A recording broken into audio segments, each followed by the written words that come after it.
जय गुरुदेव। प्रेमी भाई बहनों, यह जीवन बहुत ही सरस है। इसको अगर सही ढंग से हमने इसका उपयोग किया, सही ढंग से हमने जीवन जीने का मार्ग अपनाया तो यह जीवन बहुत ही सरस है, बहुत ही आनंदमय है।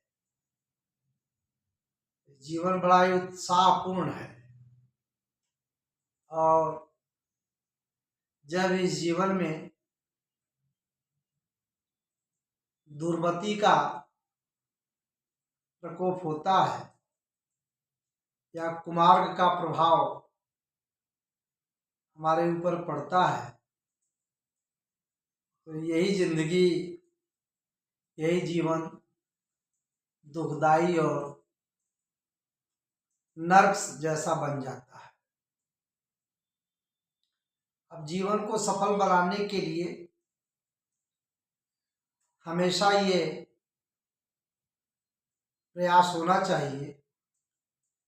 कि हमारे अंदर सकारात्मक ऊर्जा का प्रवेश हमेशा होता रहे। जब हमारे अंदर एक नया उमंग, नया उत्साह, एक नए कार्य करने की अपनी हार्दिक इच्छा जब प्रसन्नता पूर्वक बनती रहती है तो ये जीवन धन्य हो जाता है, सफल हो जाता है, जीवन आनंददायक हो जाता है। मनुष्य के जीवन में त्योहारों का बड़ा महत्व है, चाहे वो किसी भी तरीके का त्योहार हो, क्योंकि इन त्योहारों पर्वों को हमारे ऋषि मुनियों ने बड़ा ही सोच समझ करके, बड़ा ही तर्क की कसौटी पर कस करके और बड़े ही मनोवेग से अपने जीवन के अनुभव को पिरोते हुए इसे बनाया है। और इन पर्वों को सार्थक रूप से यदि हम अपने जीवन में मनाते हैं तो हमको उत्साह भरा, आनंद भरा, उमंग भरा जीवन का अनुभव होता है। त्योहार हमारे जो जीवन में निश्चित रूप से एक एक करके आते हैं, उन त्योहारों में कोई न कोई रहस्य छिपा होता है, कोई न कोई कारण होता है, कोई न कोई हमारे जीवन के लिए दिशा निर्देश उसमें रहता है। अब आवश्यकता इस बात की है कि हम उसको किस तरीके से समझते हैं और उसका प्रभाव डालने वाला जो कारक है वो किस तरीके से हमको प्रभावित करता है। इसलिए पर्वों के महत्व को हमेशा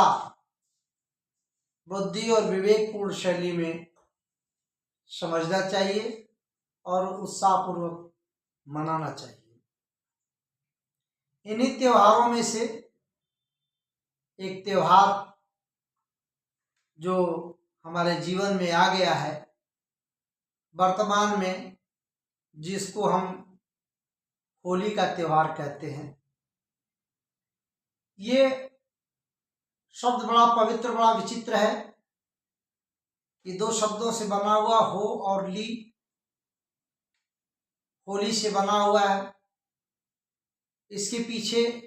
बहुत सी कथाएं अपने अपने ढंग की पौराणिक हैं, जिसकी मान्यता भी है। कहीं कोई होलिका दहन में होलिका के दहन होने का, कहीं कोई भक्त प्रहलाद के भक्ति भावना के विजय प्राप्त करने का, परमात्मा के नरसिंह अवतार का, तमाम तरीके की अन्य अन्य चर्चाएं हैं। लेकिन संतमत जो है, आदि संत कबीर साहब के जमाने से जो संतमत पैदा हुआ, जिसका प्रचार प्रसार इस संसार में हुआ, तो संतमत इस होली का महत्व बतलाते हुए इस निष्कर्ष को पहुंचाता है कि ये जीवात्मा जब अपने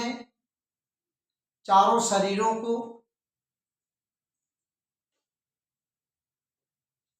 भौतिक जो 5 तत्वों की ये शरीर है, फिर उसके बाद जो अन्य 3 तत्व, जो अन्य 3 शरीर है, वो लिंग शरीर है, सूक्ष्म शरीर है, कारण शरीर है। इन शरीरों को छोड़ करके जब जीवात्मा एकदम मुक्त हो जाती है, किसी भी प्रकार का उस पर बंधन नहीं रहता है, और वो अपनी जीवात्मा अपनी जगह करके और परमात्मा के जो अनामी महाप्रभु बैठे हुए हैं उनके चरणों में विलीन हो जाती है, तो परमात्मा और जीवात्मा के बीच में ये संवाद होता है कि जो होना था वो होली, यानी काल भगवान की तपस्या से इस जीवात्मा को उतारा गया। न जाने कितने युगों तक ये जीवात्मा भटकती रही, नाना प्रकार के योनियों से भटकते भटकते इस मनुष्य शरीर में आई, और इसको निज घर जाने के लिए जब कोई संत महात्मा तत्वदर्शी, कोई भेदी महापुरुष मिलते हैं और वो सच्चे परमात्मा का सच्चा भेद बता दे कि चेतन आत्मा से चेतन परमात्मा का जो सच्चा इबादत पूजा प्रार्थना होता है, उसको करके अपने जीवात्मा को जगा ले, विभिन्न प्रकार की जो खोल है इस पर उतार ले, और वो परमात्मा के सम्मुख हो जाती है, तो जीवात्मा और परमात्मा आनंद के साथ जो क्रीड़ा करते हैं, जो आनंद भरा वहाँ वातावरण होता है, जो एक दूसरे से पिचकारी सुगंधों की जो एक दूसरे पर बिखेरते हैं, जो एक दूसरे के साथ हर्षोल्लास के साथ जो एक दूसरे के ऊपर सुगंधित यानी सुगंध के बौछार को करते हैं, तो उसी में ये बात संवाद में आती है कि जो होना था वो होली। यानी होली जो परम त्योहार है, इस त्योहार को मनाने के पीछे ये सबसे बड़ा रहस्य है कि जीवात्मा को जगा करके अपने इस संसार से, ये जो नाना प्रकार के झंझटों प्रपंचों में बधी हुई ये जीवन गाथा है, इससे छुटकारा पा करके हम जीवात्मा को जगा करके परमात्मा के चरणों में पहुंचा करके और उस अथाह सागर में विलीन हो जाए,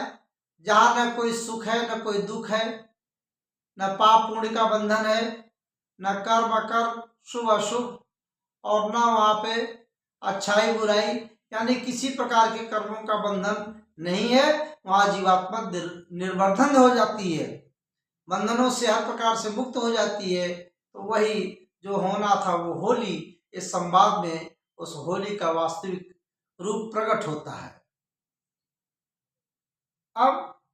यहाँ संसार में भी महात्माओं ने होली का पर्व जो रखा है, इसमें एक बहुत ही रहस्य इसमें छिपा हुआ है, ये भी कि लोग एक दूसरे से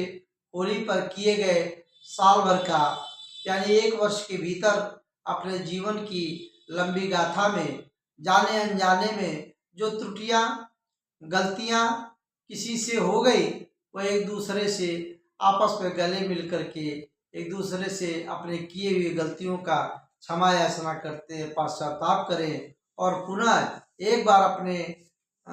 जीवन में खुशी की लहर दौड़ाएं, खुशी और उमंग के साथ अपने जीवन को मिल बैठ करके प्रेम मिलाप से जी अपना जीवन यापन करें। होली का तो हमको वास्तविक दर्शन होता है। तो प्रेमी भाई बहनों, इस होली के पावन पर्व पर, इस पवित्र त्योहार पर हम आप सबको होली की बड़ी बड़ी शुभकामना और बड़ी बधाइयाँ आपको देते हैं कि परमात्मा आपके जीवन में निरंतर खुशियाँ और रंगों की, सुगंधित रंगों की बौछार करता रहे और इतना बरसात दे कि आपका जीवन एक दूसरे के लिए धन्य हो जाए और सफल हो जाए और ये जीवात्मा सद्मार्ग पर लग जाए। और हमारे गुरु महाराज कहते हैं कि भाई जीवन को जगाने का, जीवात्मा को जगाने की जो पहली सीढ़ी है वो ये है कि अपने शरीर को, अपनी वाणी को, अपने मन को, अपने वचन को, अपने कर्मों को शुद्ध रखें, शुद्धता पर ध्यान दें। इसलिए बाबा जय गुरुदेव जी महाराज ने कहा है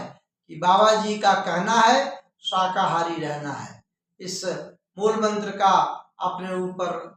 प्रभाव डालें, अपने ऊपर इसको लागू करें और शाकाहार अपनाएं। शाकाहार सर्वोत्तम आहार, और शाकाहार अपना करके अपने भी जीवन में खुशियां ले आए और दूसरों के भी जीवन में खुशियां बांटे। इन्हीं शब्दों के साथ आप सबको एक बार पुनः होली की शुभकामना, बहुत बहुत बधाई देते हुए आपसे एक बार निवेदन प्रार्थना करते हैं कि बाबा जी का कहना है शाकाहारी रहना है। यह हमारे बाबा जय गुरुदेव जी महाराज का ये आदेश है जीवन के दिशा और दशा को बदलने के लिए। इसलिए एक बार आप सब लोग भगवान के नाम का जोर से उद्घोष करेंगे। जय गुरुदेव।